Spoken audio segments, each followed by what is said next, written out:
Hey everybody, welcome. Here we are, January 6th, 2022.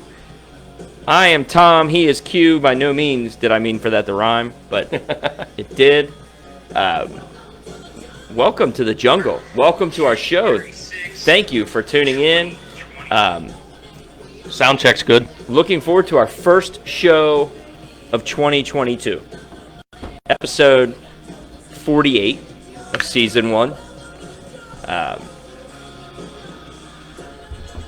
Today we're going to kind of get back, back in the saddle a little bit, because the last few weeks we've kind of done some different things and kind of adjusted our schedules, our show, our typical topics that we had a big countdown, had a big year in review. Yeah. A lot going on in the sports world. We're fortunate with all the excitement. We got AB running off the field. We forgot to write that. News. We forgot to write that one down, right? We forgot our takes on that. Yeah, man, it was definitely a lot of fun, and to change it up and add to our versatility. Yeah, just keep things fresh. So we're not one-trick ponies, man. Keep it light. Yeah. Keep it light, right? So first thing we always do every show, we thank you for the people that have been most helpful to us.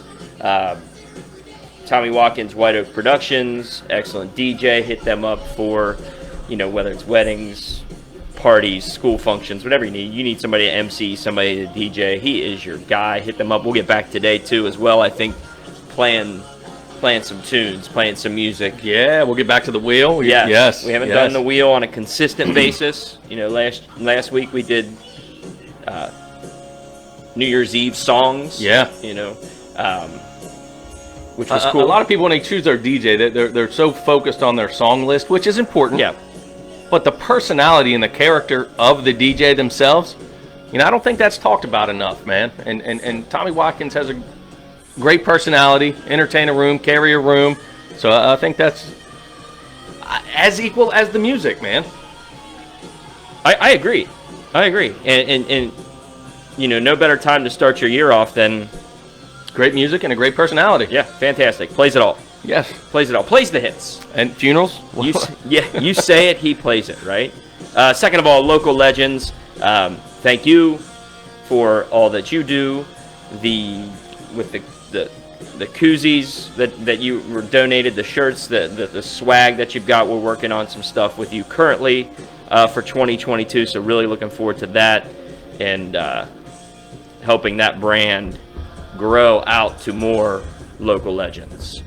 Fretboard Brewery, losing Cecilia certainly hurts, but I'm sure your beer will be just the same. They are doing a Saturday. They're doing a kind of a cornhole tournament there, but the boards are baseball diamonds.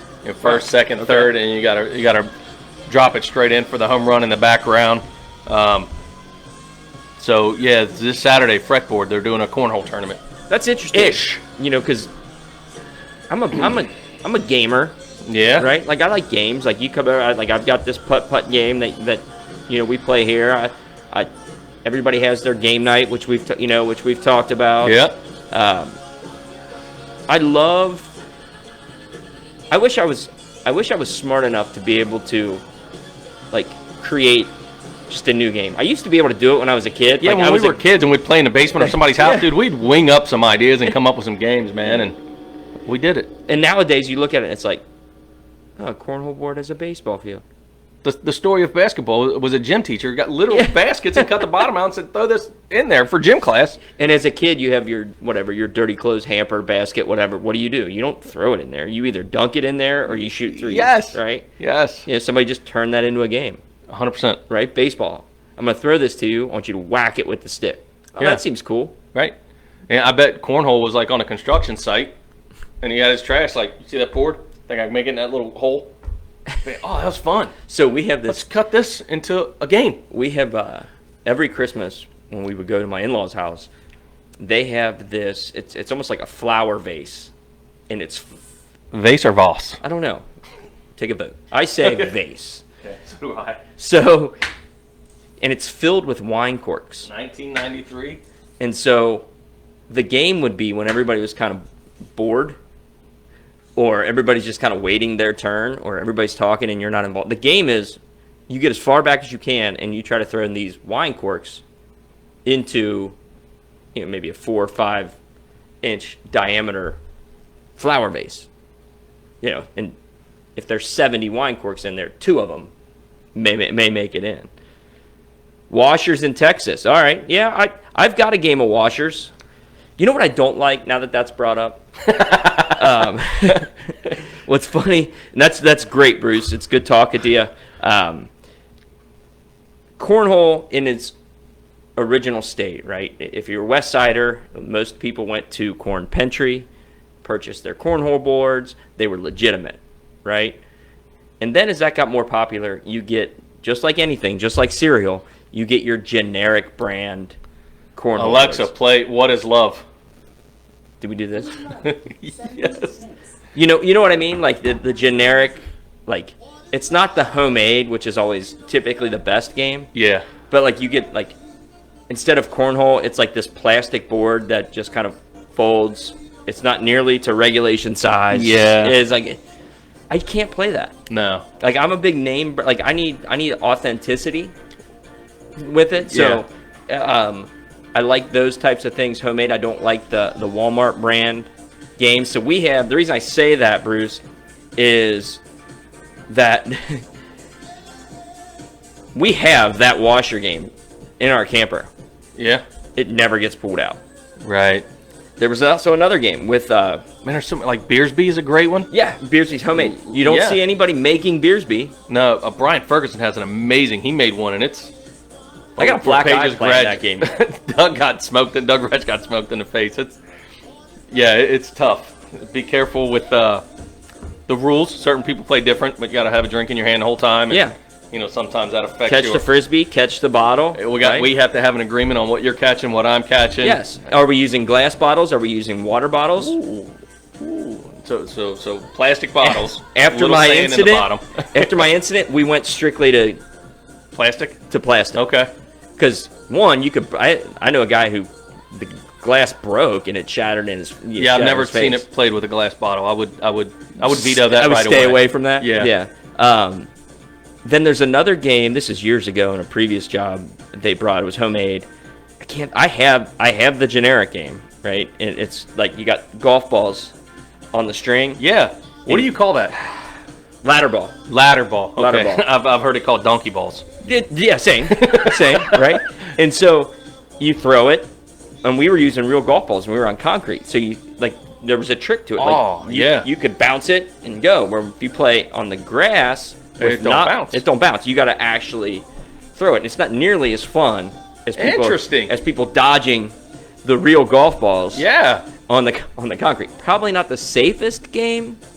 So, but yeah, I never. I've seen, so that's where kind of like between cornhole and that game, I'm like, and then you see them in the store and it's plastic and way safer. And I'm like, no, this is stupid. Yeah, But I'm Can fixated Jam? now because I would 100% play that game in my driveway now. Yeah. Because the bounce up on that's a cool strategy. Drill a hole, tie a rope through it. I mean, it can be done. Yeah. Right? Some PVC. Can Jam. I like Can Jam. Can Jam's a fun game. What's that? So Can Jam is this, and this comes from that kind of that same store brand, right? Okay. And it's a plastic sheet, basically, right? All right. So and you turn it and you throw the frisbee into the. and there's a slot, like Yep. a mail slot. Okay, I do right? know what it is. So you're throwing it, and your partner's on the opposite end, just like cornhole, right? Yep. They throw the frisbee, and And I can knock it down. you can into knock the top. it in. Yep. You have to catch it. It's the first thing. You have to catch it, Okay. right? Yeah. You can knock it in, catch it. If you don't catch it, the other team gets a But point. the ultimate objective is to make it in Get the it slot. in. In Then the front. game is over. It ends Really? right away. All right. Okay. Friend of mine. Again, talking about these homemade games and you make them. A friend of mine for Christmas made this. You guys can't see it at home, but he made this board of a football field, You can. and it's got 50 slots on each end, and you roll dice, and like it's got like what almost looks like needle, like needles that you would use to inflation needles, right? Yeah. And you roll the dice, and the object is to get it into a certain spot in the end zone. You get whatever the dice is. There's other rules and stuff involved. Obviously, the hole, you get the most points, but you got to go up and down and all the way back. All right. Right? So A little close up. I don't know what that looks like there. we played it. We've played it several times. The kids love it. See the holes? Yeah. Yeah. Great craftsmanship. Thank you, Yeah, that's nice. Tony Stegman. I know you're out. You're probably, well, you could be at home.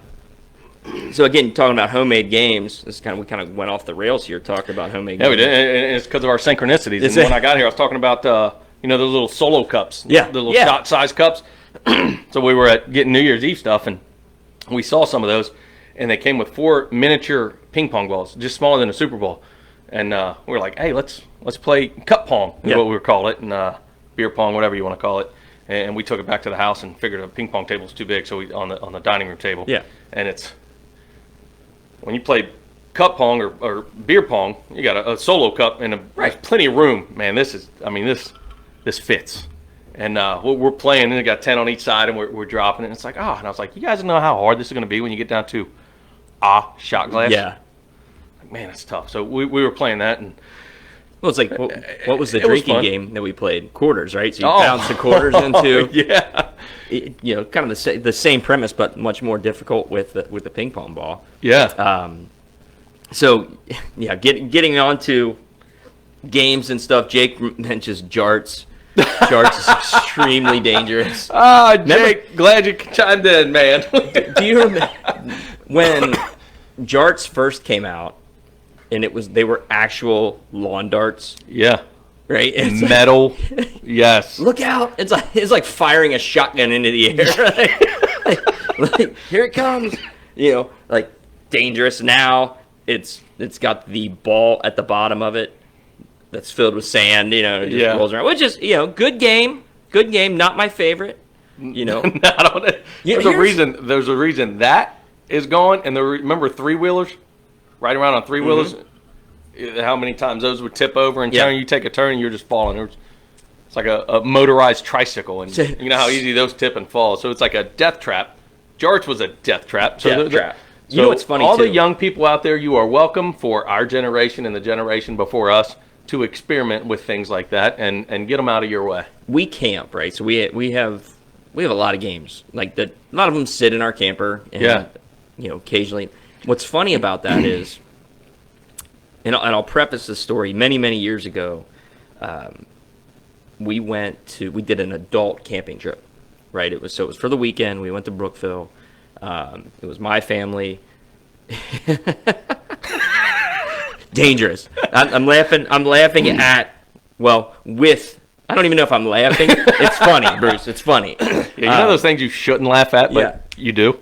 A good story is better than a good time any day, right? Yes. So we took this adult camping trip, and the Friday night we get there and we're hanging around, we're having some drinks by the fire, and it's quiet, right? Like there's no kids running around. It's just adults having adult conversation. We're laughing, in those cases, a lot of times like the best games break out and you get creative a lot of times with the games. Yes. So the next morning we got up, we made this nice huge breakfast. Again, it's really quiet. It's everybody's like, oh, this is where it's like, I like camping again. Like it's fun when you have grown-ups, right? And so like we make this breakfast, and it's in the middle of summer, and it's probably 100 degrees outside. And we're there, and there's no kids. We don't have any responsibilities. Like, so we're popping tops and drinks at friggin' 9, 10 o'clock in the morning with no care in the world. Well, we brought this, for lack of a better way of saying it, a volleyball net and this modified beach ball. Okay? Yeah. And there were 6 of us, and we played guys versus girls. I bet you we played for 8 hours. Constant, hitting the ball, over the net, keeping score, sweating our asses off doing it. And, like, it ended.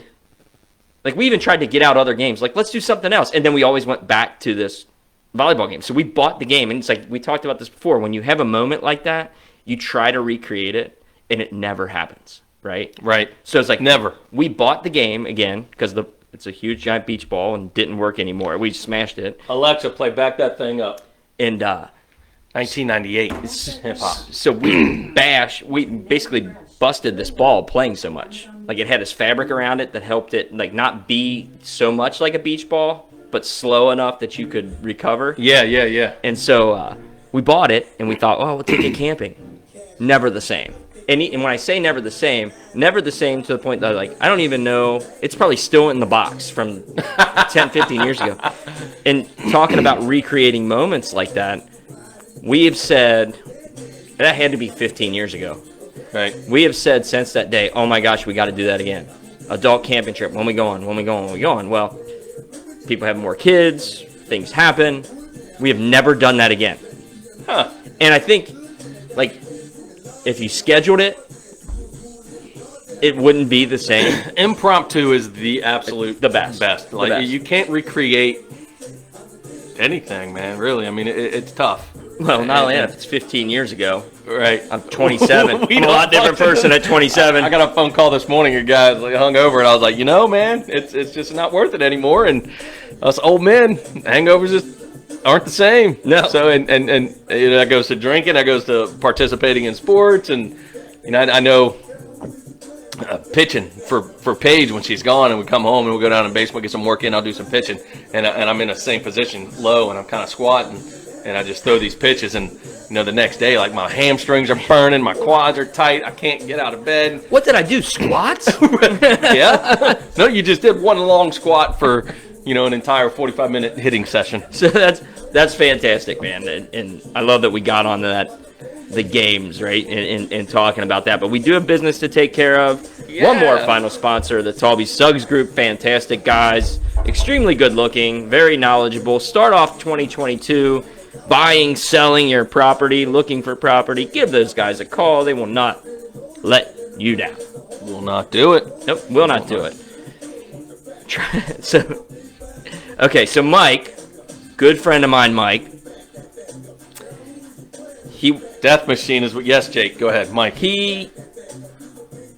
If you look, going back a couple shows, I actually have my Band-Aid off. My finger I just looked down at that, man. is healing, right? So it's getting there. Anyway, that happened last week, and so we had a surprise 40th birthday party for some friends of ours, and the kids were invited, and there was a basketball court.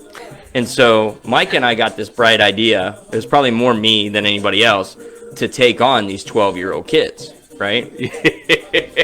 And so just as I get my bandage off, Mike has to stop playing, hurt his foot, twisted his ankle, whatever we thought, right? A jart through it. Yeah, not quite. Not that dangerous.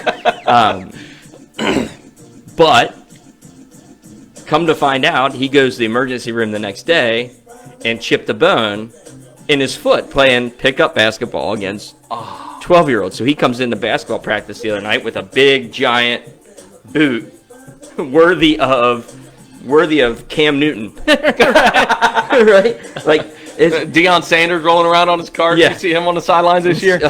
Love Deion. So get well soon, Mike. Get that boot off. We've got another game coming up. I'm Mike, sure in a prime couple of time. weeks.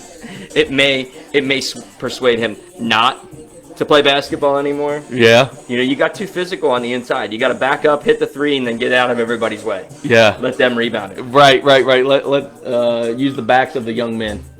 Old men basketball. We still got to get our league, man. 8-foot rims, 5'11" cap on height for players. Yeah. So it's just like It's like a weigh-in. yeah, like you walk in, if you're taller than this, you can't play. Yeah. So 5'11" is the max height. Guys will show up barefoot. Like 40 and over, 5'11" and under, 8-foot rims. Let's go play ball. make it happen. Yes. Make it happen. So, again, no wives this week. It's been a few weeks. Interesting news on that, and we didn't take this down either. Just kind of update on the school board stuff. Yeah. So she actually gets sworn in at the meeting Monday. Okay. So I had somebody ask me yesterday, when does the new school board take over? So effective Monday. Monday is the day that right. she will officially become a Northwest Local School Board member. Congrats again, Nicole. Which is awesome. And it's kind of been, I was saying this to this lady yesterday, since the election, so the last 2 months have kind of been really nice because no campaign, like things are kind of finishing out, and now I'm kind of anxious as to what happens after Monday. And I know, knowing her, she's going to have stuff. She's already working on things, right? Yeah. And I know that for a fact. But like, if she's already working on things and she's not there yet, what's it going to be like when she actually gets in? Yeah. So that's going to be just an adjustment in the Tolby house I know we talk about so much stuff on this show, but you never stop learning. You never stop adjusting.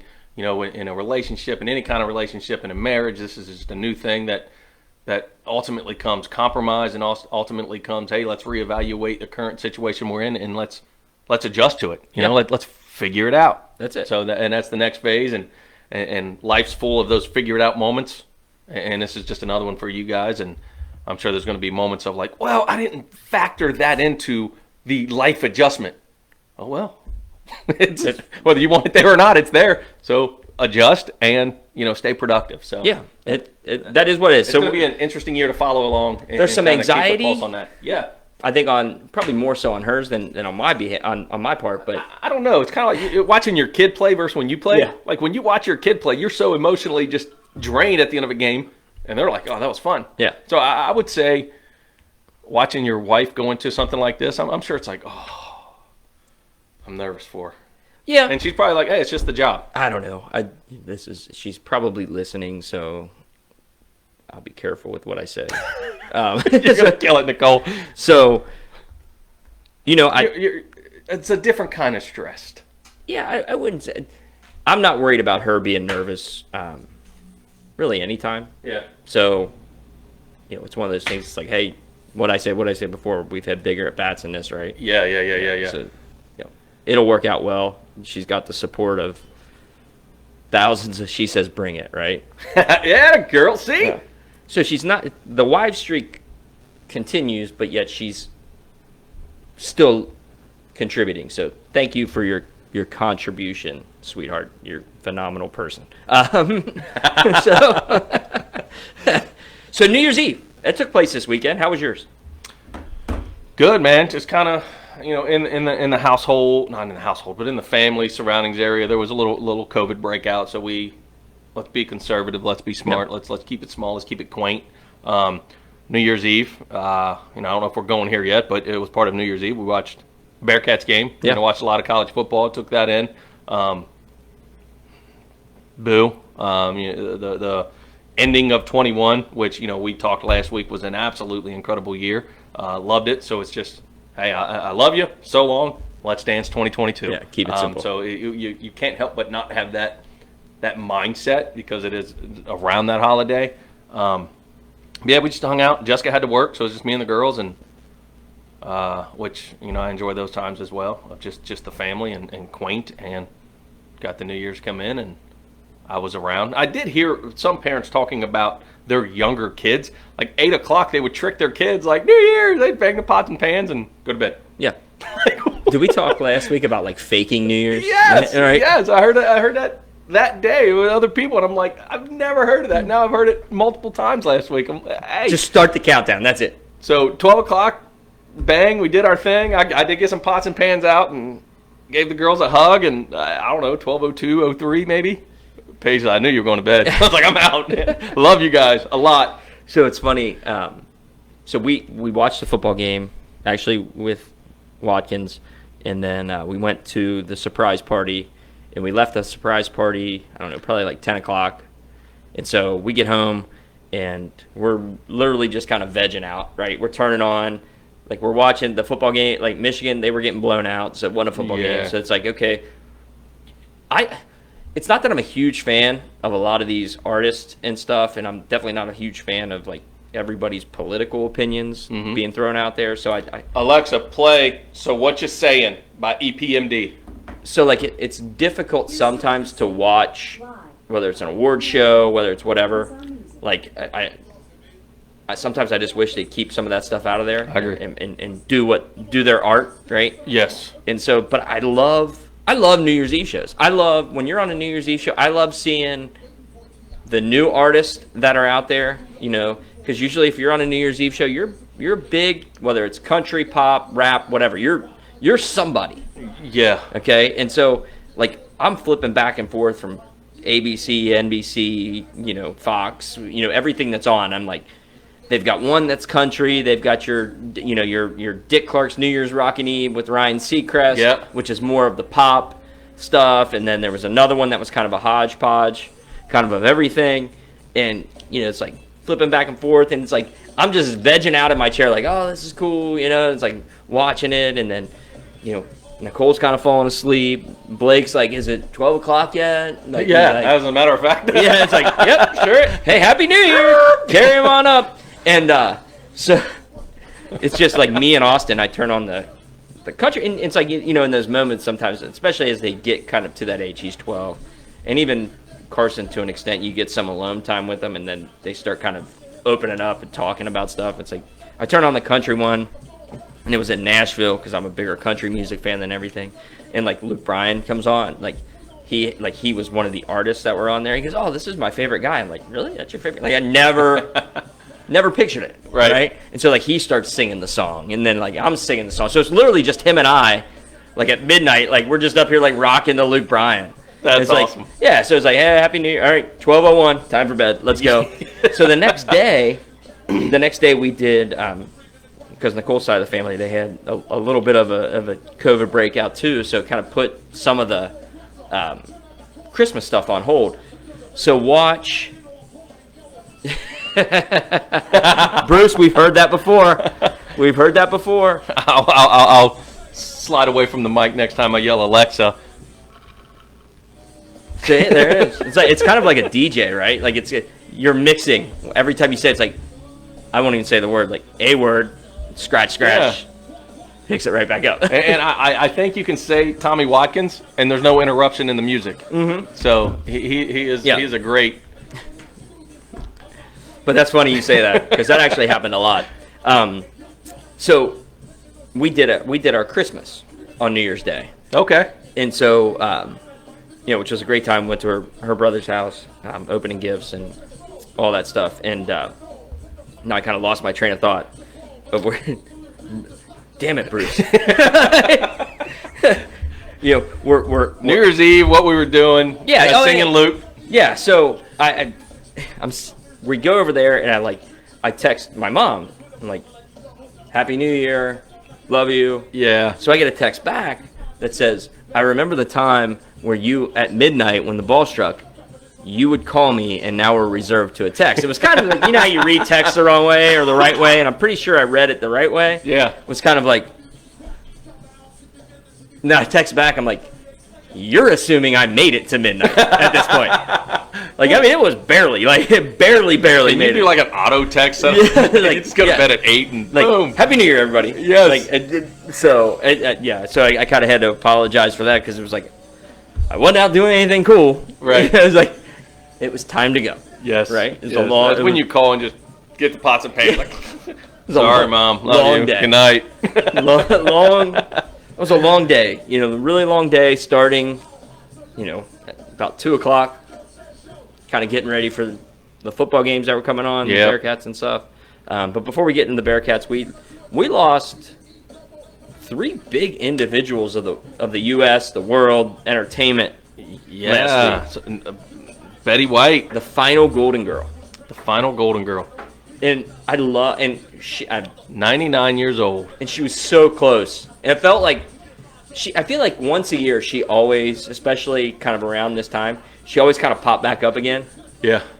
It was like she had a way of doing that throughout his life. Yeah. Right? It's like as it got closer to like her birthday, like all the shows they would go to, like, hey, Betty White's here. Yeah. Right. Like. And she would make some one-line comment that was always great, And I remember seeing her a couple of weeks ago talking about it was going to be her 100th birthday. Yeah. And, I look at my phone, and, you get the news that scrolls across, like, Betty White died. I'm like, did she make it to 100? Yep. I'm like, nope, just short. Short. Like, daggone. Like, and then I realized it was the last Golden Girl. I didn't know that. Yeah. So I saw a picture, I think it was on Facebook, of, your typical Golden Girl picture with them all sitting there, and it was like they had all the death dates of all of them.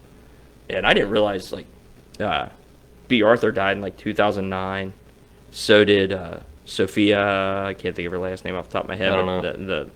The oldest one. Yep. Right. And then Everybody Loves Blanche. You know, it was all kind. Yeah. Like they were all kind of around that same time, and it was just Betty White. And then Betty White, the final Golden Girl. And I want to say, this will take you back. This is more of a Goldberg's kind of. Yeah. Was Betty White a character on Scooby-Doo at one point?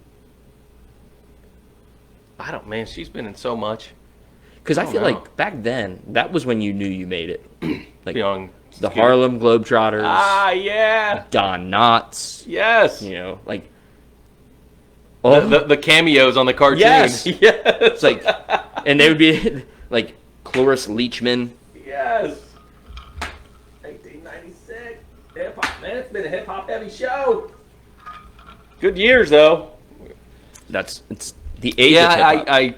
I watched Golden Girls. I knew of it. It wasn't a passion of mine, and I appreciate Betty White for what she did. And when I saw it, and I was like, what a lousy day to pass on New Year's Eve when nobody's going to talk about it, or there's not going to be any. You don't have time carved out for you. Well, like, why didn't you wait till like next Tuesday? Why didn't you die 2 days ago? And it's just today. Like nobody's mind is on it, and it's just kind of like. This is what we're going to do. The Tom and Q show in memoriam to Betty White. Okay.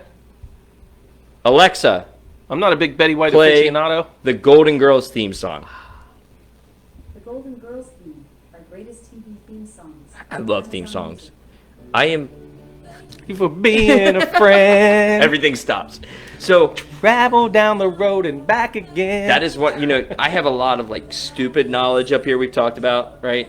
Yep. Like one thing that I am really good at, really, really, really good at, and I'll toot my own horn for this, naming TV theme songs. Oh, yeah? So, like, if you were to ask, well, anybody, like, I am good at it. Like, it's kind of like, remember the game show Name That Tune? I can name this in one note. I once named this is claim to fame, right? Dorky claim to fame. I once named the Facts of Life theme song in one note.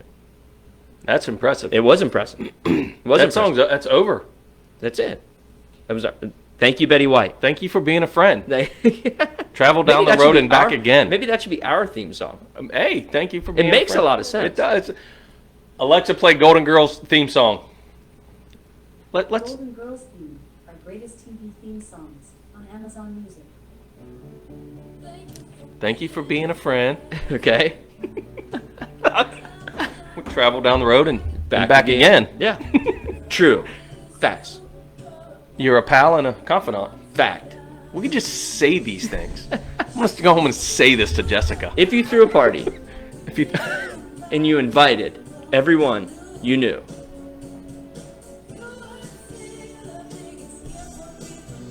the biggest gift that would be from me. Yeah. Thank you for being a friend. Thank you for being a friend. Yeah. The biggest gift from me is the friendship. This might be our new theme song. That's deep. That is deep. That's heavy. That's good. Well, that's good. See? I think all of the sitcoms, like if you listen to their theme songs, they're pretty good, man. Yeah. Like the meaning behind it's like it's kind of deep. It's rare. They don't even hardly have theme songs anymore. Yeah, when you give it to a writer and say, hey, something short and sweet and impactful, it's like you're forced to get to the point. Like, man, I used to love Tom. Thank you for being a friend. Thank you for being a friend. Good. Everyone watching, thank you for being a friend. Travel down the road and back again. Betty White, you will be missed. You brought humility, comedy, and that line that was right down the middle that you weren't afraid to cross, no matter which side of the line that you were on. So thank you for being a friend. Thank you. Alexa, play If I Ruled the World. You would still be my friend. Yeah, it's music dyslexia, right? We had Dan Reeves, who was the Broncos Falcons head coach. Yeah. Coached several Super Bowls with the Broncos. I believe he was the head coach when the Falcons went to the Super Bowl with the Dirty Bird. Yeah. The hybrid icky shuffle that Jamal Anderson did. Yeah. So, big guy in the world of the NFL, but not the biggest guy. Not to knock off Dan Reeves. It's when you lose Betty White and you lose the next guy, John Madden. Wow. I'm sorry, Dan, but unfortunately, Dan kind of gets put. If you don't live in Denver or Atlanta, I mean, John Madden. We always talk about how we grew up, not in the greatest. We weren't the greatest generation, but we grew up at the greatest time because we had so many technological advances, so many things that just took the world by storm.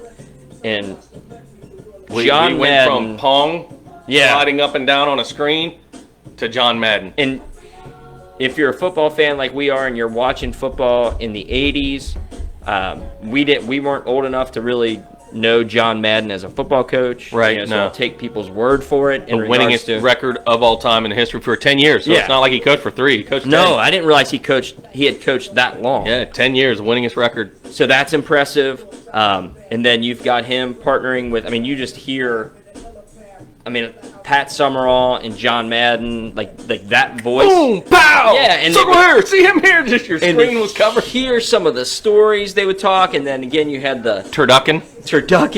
And that was like the voice of Thanksgiving. Like it was like fantastic. Like you turn on the 12:30 game or whatever it was that he came on, and be John Madden and Pat Summerall, and then they were together on the Then that led into it's awesome. They were on the Madden football video games, whether you were on a PC, Sega Genesis. He's in the Hall of Fame twice. Yeah. As a coach and as a broadcaster. Yes, and honestly, if there was a video game Hall of Fame, he got it. He got it. He's the first Is there ballot. a better video game, period, than Madden?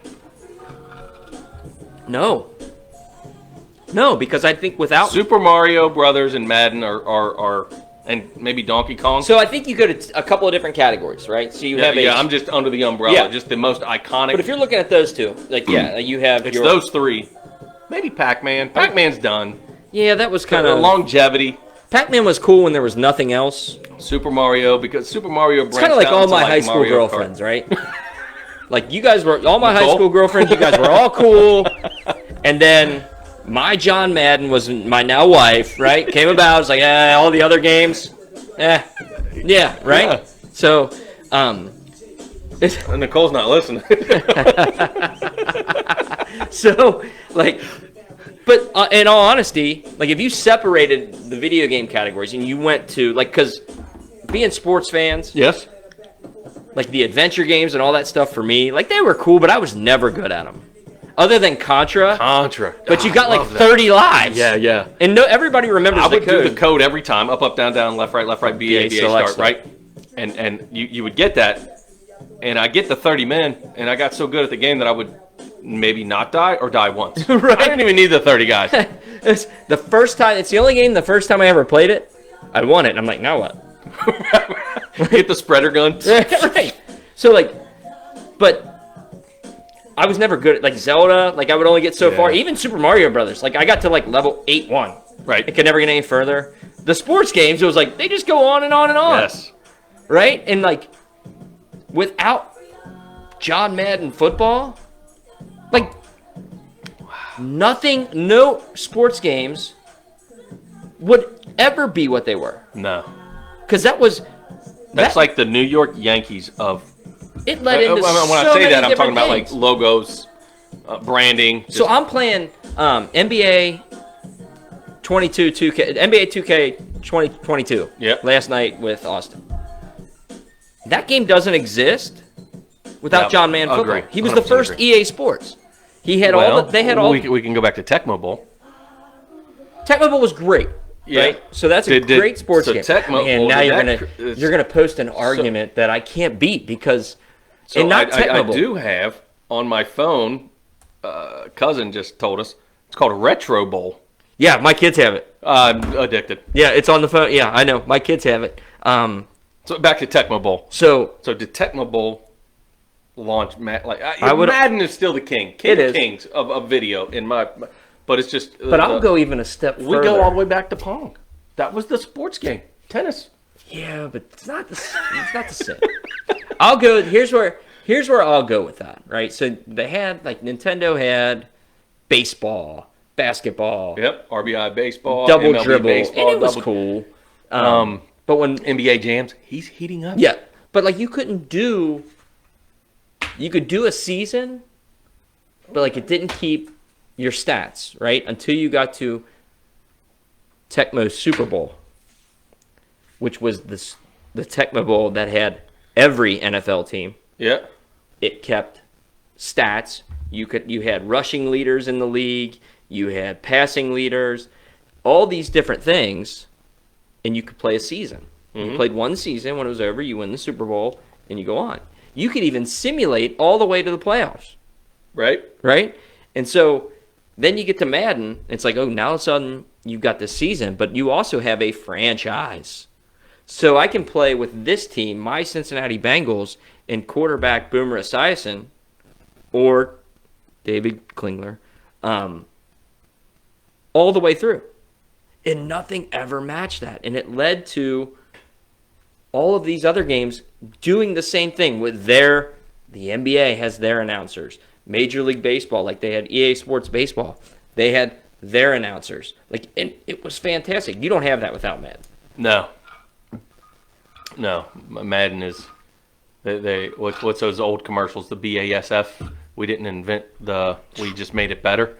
That's Madden. Like, we didn't invent this stuff. We just made it better. So, John Madden, thank you for your worldly contributions. I had wondered over the last few years, like, man, whatever happened to Madden? I hope he's okay.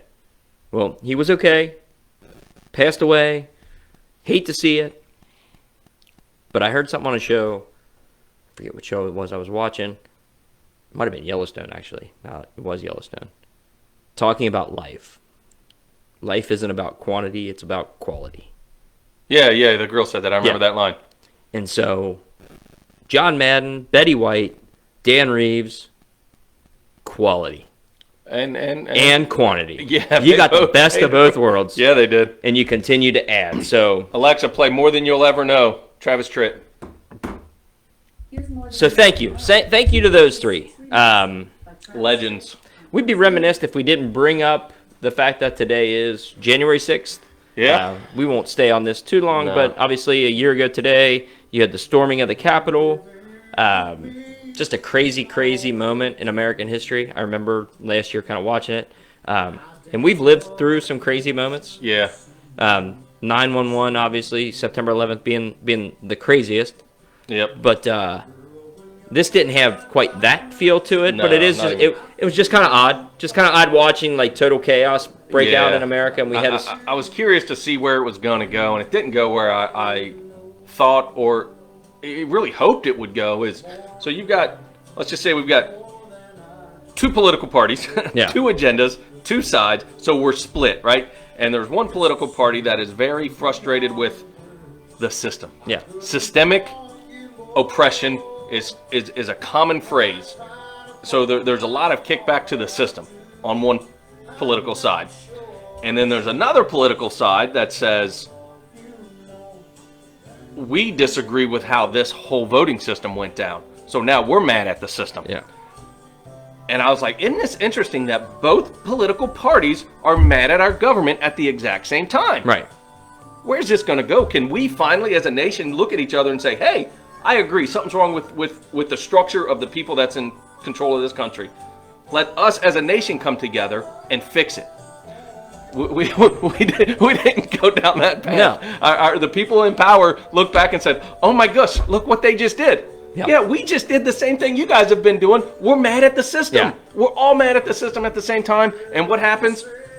The two parties look at each other and start bickering, and our government just sits back and says, we dodged a bullet there. Missed that one, yeah. So that's my take on the 6th, and it is what it is, man. Like, there's a breakdown in the fabric of this country, and it's the people in charge of it, and it needs to be shaken up. So I wasn't upset when they sacked it. I wasn't necessarily upset. It's disappointing. It's one of those things where it's like, that we are this far as a society that we have to do that. yes, and I'm all for the protests. I'm all for the gathering and the people there and rallying for whatever it is that they're rallying for. What I'm not for is a group of idiots that probably don't even have any clue what's going on doing what they did. Right? So, like, I don't need to see a dude in a freaking Fred Flintstone moose helmet running around the Capitol building. It makes you look stupid. It makes America look stupid. Like there's Yeah. to me that's not like my take on it is just that. Like that thing escalated so quickly regardless of what side of the fence you're on. You could sit there and blame whoever, and normal people, I'd like to think I'm normal, sit back and go, wow, this is dumb. Like this is dumb, this is embarrassing. And we have these political processes in place for a reason, right? Yes. And they do them every 4 years. So if you're not happy with the current administration or the past administration, you have the ability to go out there and change it, right? And people would argue, and I'm not going to go on either side of the fence, what conspiracy theory, this, that, whatever, regardless, right? Right. A normal person, okay, this is what it is, move on. Yep. Right? And if you're that strong, you go to Washington, D.C., and you rally for them, and you show your support to that particular person. But creating crimes, potentially hurting, even killing people, like, not really Not cool. what we're about. Not really what we're about. No. There's ways and stuff that you can go about it, and again, you can go down that soapbox of who won, who didn't win. It was fixed. It was blah, blah, blah. Maybe it was. Maybe it wasn't. Maybe it wasn't. We have in 2 years, 3 years from now, whatever it is, like, you're going to get an opportunity again, right? And let the people that you vote for in your smaller elections, they are supposed to be the ones that are representing you. Yeah. Yes. Let them know that you're unhappy. Let them take it to the floor and deal with it in a respectful way. Again, I'm a history buff, so I kind of know, like, kind of what that line is, right? Yep. But anytime there are things in America being destroyed, whether it's stuff about our past or what, regardless of what you believe in. Like, I'll be honest with you. Like, I wasn't a huge fan of I'm definitely not a huge fan of the riots and everything that took place. No. And like you said, like the systemic oppression and systemic racism and the tearing down of, like, and this is going to be controversial. I'll just flat out tell you, like, the tearing down of, like, the Confederate statues. Like, I'm not a fan of that. Right. Because I believe history, you learn from your history. It's not there necessarily honoring those people. It's there because If it's there as a reminder, let it be a reminder. let it be a reminder. Good or bad. Yeah. Yeah. I'm not. And again, we talk about perspective all the time. I'm not saying that somebody doesn't have this perspective of, you could put Control the narrative. yeah, you could put a statue of Adolf Hitler somewhere, and it doesn't mean that somebody's not going to stand outside that statue and praise Adolf Hitler. It's going to happen because Sure. crazies everywhere. Sure. You choose the perspective, which was one of our better shows, and Yeah. because it is life, man. It's the rest of your life. It just, you choose the narrative, and you heard that in Yellowstone a few times, and it's kind of interesting because it's, hey, this just happened. Okay, we got to get out in front of it because we got to control the narrative. Yeah. Anybody can put any spin on it. Let us jump out in front of this and put the spin on it. Yeah, I agree with everything you're saying. I really do. Well, And look at it. Do you remember when we went to Iraq and we go in to basically liberate our... I know we're going to control the narrative of what it means to be cool later in the We're show. definitely going to control Yeah. the narrative because we will Iraq. decide. Iraq. So, I'm foreshadowing. and they tore down his own people tore down the statue of Saddam Hussein, right? But that was the U.S. going in there trying to liberate and do different things, and obviously there's other stuff to that. But like, this is us tearing down our own stuff when people aren't occupying us. You know what I mean? Like, we're the greatest country in the world. Like, we're better than that. Yeah. I like that latter. We're better than We're that. better than that. We're better than that. White, black, yellow, red, green, whatever. And Have then we you always have to been look better back than and that? say, what we just did. So are we better than that? It's true. It's fact. Dang it. Yeah, fact. Maybe we're not. We should be better than that. There you go. We should be. We should I mean, be better I than think that. places. Just as a people, as an individual, as everything, we should be better than what we displayed on January 6th, and we should be better than protester, whatever, riots. We Well, talked to about let this them go. originally. We talked about let's just be better. the United States in general is in the infant stages of a country. Yeah. And so things like this are bound to happen, right, in the infancy of a country. Yep. 200 plus years old. Like, we should be better than that. We're the most civilized country in the history of the planet. Mm-hmm. And we did that in 200 plus years? Yeah. Without doing math? Right? So, like, yeah, I'm 45, so 245. I was born in 76. So. I enjoy going to Washington, D.C. and seeing the monuments and seeing the things that our forefathers did to build our country, not to stay the same as it was in 1776, but to build our country so it was bigger, better, badder than everybody else. Yes. I heard a great quote. It said, there is no such thing as bad because through the horror came greatness. Yes. And it's like, whoa. And if you always look at tough, challenging times in your life and what came out of that, most of the time something really, really spectacular came out of a hardship. So you can't call it hardship anymore.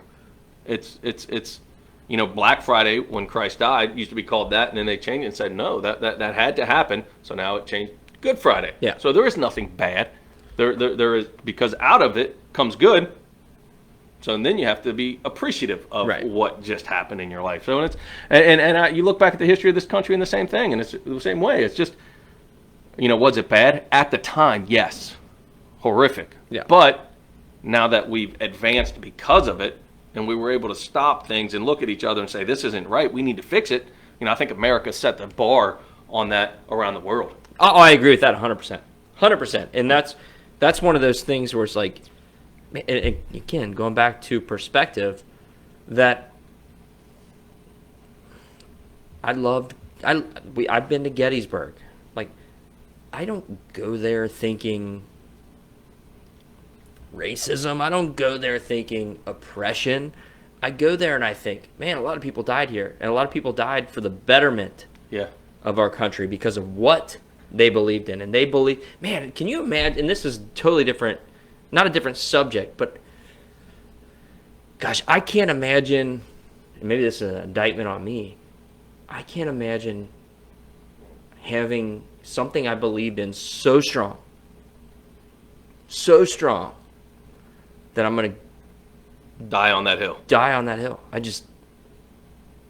Again, it's perspective. Yeah. I think as a country, if we were actually invaded and it was, you kind of went back to that time and somebody was coming here, yeah, sure, okay.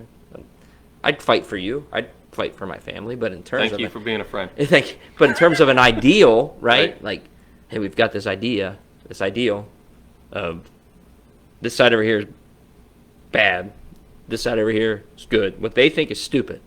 And then you have old school, new school come together, and it's like Jordan versus LeBron. Yeah. Like, I just couldn't imagine being put into that situation, that scenario. Like, can you imagine things getting that bad? Because I know that came up over the last year. That bad to where there is such a separation where it's like, is there going to be a civil war? And how does that work? Right. How does that work in society today? You're asking? No, I couldn't imagine. I couldn't imagine a civil war because we're so interlocked, man. We're so meshed together. Yeah. There's no way, because then it was the Mason-Dixon line, and there was North and South, and hey, you're wrong, we're right, we're geographically separated, right? So let's go to war. I know there were some in the North that said, well, I still agree with slavery, and there were some in the South that said, I don't agree. So I know you had your crossovers, but today we can't do that, man. We absolutely can't, because where would the war be? I mean, it would be against your literal neighbor. It would be your cousin. It would be, in some families, it would be your brother, sister, your kid. I know. That happened then. Families that have gotten broken up because of political opinions. Like, I haven't talked to my daughter in 6 years. Not me personally, but I haven't talked to my daughter in 6 years because of the election, or because of the outcome of this, because of the way they believe and I believe. And it's like, where would a civil war be when a father just lost their daughter because they disagree on a political agenda? It's like, again, there's no clear boundary. So it's, I talking with Paige, and we talked about it a few times, and it's, I do think we're almost at a point of hey guys, let's just evaluate. Let's go down. We're in different political places. Let's just divide this country up and everybody go their separate ways. Let's just break it down into 3 segments.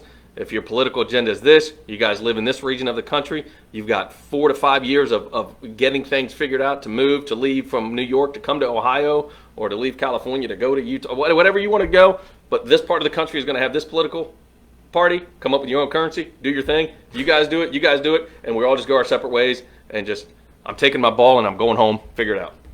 But then we wouldn't have our list. That would affect the NFL. Yes, it would. It would. Most importantly. Yes, that would affect the sports as we know it. That is for sure. So we'll digress on that. So January 6th was a year ago. That's kind of our takes on January 6th.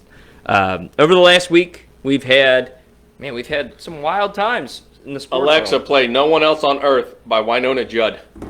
No one else on earth. That was good. So we had. There was some feeling in there, Tom. That was. Yeah. So we had eyes closed. New Year's Eve, the build-up from the entire season. Alexa, play "No One Else on Earth" by the Judds. Here's No One Else on Earth by Winona on That's Amazon fine. Music. By Winona. Yeah, Sorry. it's like Prince. It's just Winona. No one else on Earth. So, Alexa, I heard you singing. It was like, well, I don't have to do it. I don't have to do anything. I pronounced that word, but I'm always working on how I say things, and I might not have it right. You did great. Keep playing. So So we talked last week about Joe Burrow. hold on. Don't go Okay. there yet. Don't go there. Back up. Back up. Because we have bigger things. Believe it or not, we have bigger things at that moment than Joe Burrow. Yeah. The build-up all We do, year. but we don't. You're because- right. We had the build-up of all year of the Cincinnati Bearcats going undefeated through the season, getting their chance at the college playoff. You know, it's funny. There was a kid, guy, student, I don't know, on TikTok that when it happened beforehand, like he was like, "We want Alabama." Like he did the dance and did the song and wanted Alabama, and like I'm sitting here like, man, be careful what you ask for. Then they get Alabama. Yep. I wouldn't say it turned out entirely like everybody thought. If you watch the game, Man, when that game was over and I'm reading comments on social media and I'm listening, I'm like, so it's cool because Bailey, Paige's boyfriend, we were watching it, and I'm like, dude, did we just watch a completely different game than a lot of other people? Because I thought UC physically played with them. We had a Heisman Trophy quarterback to 180 yards. It was his lowest output of the season. He couldn't throw. It's not that they did not choose it in their game plan. He couldn't throw. Like we got to him quick and we shut it down. Yes, they ran the ball on us, which we were talking that this is a different Alabama team because they don't have that power running back. yeah. Maybe they do, and here he is. We got exposed to him. But I think we went in to stop the pass, play great defense. I don't think we got – I mean, you can go back and look at a few key moments of that game that would have just completely changed the game. And Yes. I don't think we got – and Saban, you know, I know he's a politician, but he said, man, UC gave us a handful. It gave us all we can handle. And I agree with that because that whole game I'm watching, like, we just need one play. It was a slow burn. We need one play. We need one play. And Yeah. then you got to the end, and it's like, we're not getting that one play, and they kind of got that one But play, that so was it's over now. I think But that was more coaching than anything else. if we would have, so Luke Fickell, listen to me, man. I got you. I know how to beat Alabama. You run. Your quarterback has to run. And I didn't see Ritter run much. I would have loved to have seen more read options on the offense to keep their defense honest. And because Ford is a monster. And I love Ritter, but I love him. He had an off day. Best Use his legs. quarterback that UC's ever had. Use your legs. He was off. He was off. He missed some throws, and some of that to Alabama's credit. They batted down 4 passes. Right. One was a touchdown, and then we dropped a touchdown. Right. And so, like, what difference does that make? Those 2 plays. Yeah, it's So we didn't get destroyed. Alabama. no. did not It was a slow burn. Yeah. It was a slow burn. It was Yeah. like, the game of football happened at that point. It's my fear, and I told this to Watkins when I walked in to his house to watch the game. I said, man, we were excited, man. Like, I'm playing Pump It Up the whole time. Like, and I said, my fear is that Alabama runs it down our throats. Yeah. And they did. Yes. And that was coaching. That was like, hey, we see a weakness here. We're a little bit bigger than them on the offensive line. We've got a bigger back. We can just grind this clock. It's kind of like what Bill Belichick did in the snow game. Yep. It's like the game's going to be close. And when they beat Buffalo this year. It's going to turn. It can turn on any given time. But I thought Alabama did a really good job of just grinding, and just grinding it down. Whereas I thought UC, the one thing I thought they failed at was being more aggressive. Yeah. I felt like they almost thought that they belonged too much, and I think they could have taken advantage of the no fear, we're not supposed to win anyway. Yeah. Let it go. Right. And they never did that. It was like, we're just going to stick with our game plan, stick with our game plan. Yeah. And when the game plan didn't work or Alabama caused it not to work, it was like, we're just going to stick with our game plan. It's like, no. To a fault, yes. Yeah. Offensively is where that glared to me. Yeah. Because if they would have just said, you know what? I thought You're off, dude. Let's go to read option. Yes. Let's our offense get as physical as their defense, and let's just see. Because when they ran the read option, it was like 6 yards, 7 yards, 9 yards, 6 yards, 7 yards, and then Ford, I think he averaged 5 yards a game. So it's like it was there. Yeah. Just check it out. Bad game plan. Yeah. Bad game plan, right? And bad adjustment. Yep. Yeah, and Alabama's better. You can say that. I agree. Better, I agree. Right? But that doesn't. But UC's there. Yeah, and that's what I was saying last game week. was over, UC's there. Is like, whatever happens in this game, don't let people minimize what you guys did. Yes. And then you turn around and watch Georgia just dismantle Michigan. Yeah. So and everybody thought that was going to be... I thought Michigan was going to win that game. And they just flat out dismantled them. Yes. So watching the Michigan-Georgia game, like there was midway through the first quarter, and when you're like, Michigan just doesn't belong on the field with them. I never once had that feeling with UC Alabama, not even at the end of the game. It's like, you always felt until Alabama's the last touchdown. Better, but man. Until the last touchdown, and again, I'm a forever optimist, right? Yeah. Until that last touchdown, I was like you. I was like, you're really just one play away. They got the interception. Yeah. Oh, and it's like, okay, here it is. Is it? And then went back to being boring. Yes. And it's like, don't be boring. On this stage, don't be boring. Let Alabama be boring. They have the right to be boring. Yeah. You guys aren't sure if you belong here or not. Let's go make a play. You have one of the best tight ends in football that didn't have a catch till the very end. Yep. You had Alec Pierce, who's a tremendous wide receiver who I think he had one catch. He dropped a touchdown, right? You got Ford. These guys are going to the NFL. They're going to be studs. Yeah. And you trust, and at what point do you say, and these guys were as advertised? I'm sorry, they were the UC defensive backs 100% were as advertised. Yes, that was the line. Is we're going to find out who they are. Oh, and they are who they are. Yeah. They are legit. Yes, agree. Legit. 100%. And 180 yards is all a Heisman Trophy winner had throwing the ball. Yeah, and one was a breakdown, was a complete breakdown in coverage. It was a bomb on their one touchdown. Yeah. That went for what, 40, 50 yards? Sauce Gardner went his college career without giving up a touchdown. It's amazing. That's impressive.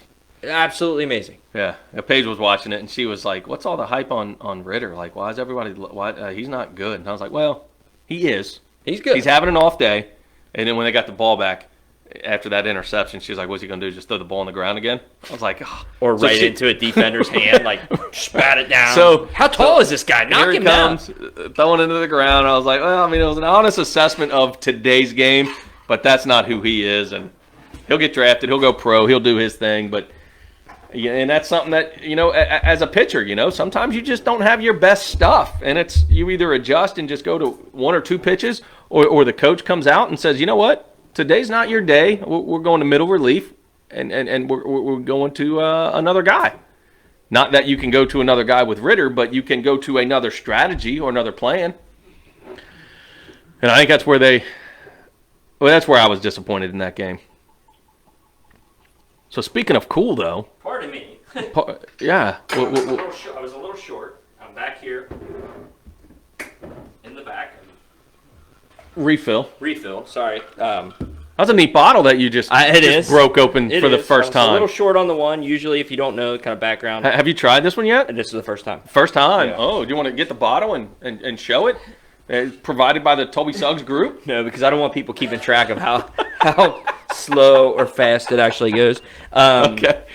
So, no, but, behind the scenes, typically, Stephanie O'Connor, the first show of the year, she said, oh, man, this show should have some bourbon. So we decided, hey, it's going to have some bourbon. So every show, like, I pour a double, basically, and I was a little short on my original bottle. Okay. So we're sitting here talking. The show's going well. We're having good conversation. We haven't got to our list yet. I took a refill, right? So sue me, but yeah, that's the background of the show. I'll sit here and have conversation and enjoy a bourbon, right? So it is what it is. But anyway, so back to UC. Yeah, I 100% agree. It's good. I'm glad you saw it with the same lenses as me. I was tired of seeing all the people dogging on it, and I'm just like, no, that's not the game that was just on TV. I mean, it wasn't a great game. Correct. So it wasn't, I think there was a lot of people that were wanting UC to just get completely bludgeoned. Mm-hmm. And then they thought the other game was going to be really good. And what they got was a slow, boring UC Alabama game. Yep. So I was completely wrong. I thought UC was going to win on a miracle because they stayed close enough the whole time, or Alabama was going to Georgia, Michigan them. I thought that was it. It was a close game, and Alabama just they just won. Yeah, they just had better. Sometimes football happens, and UC's defense was on the field too long, and it's just the horses, and it was just. I'm excited for UC football moving forward. I'm really excited for it. I'm a big Notre Dame fan, so I love the change up there. I was Freeman era. I'm all in.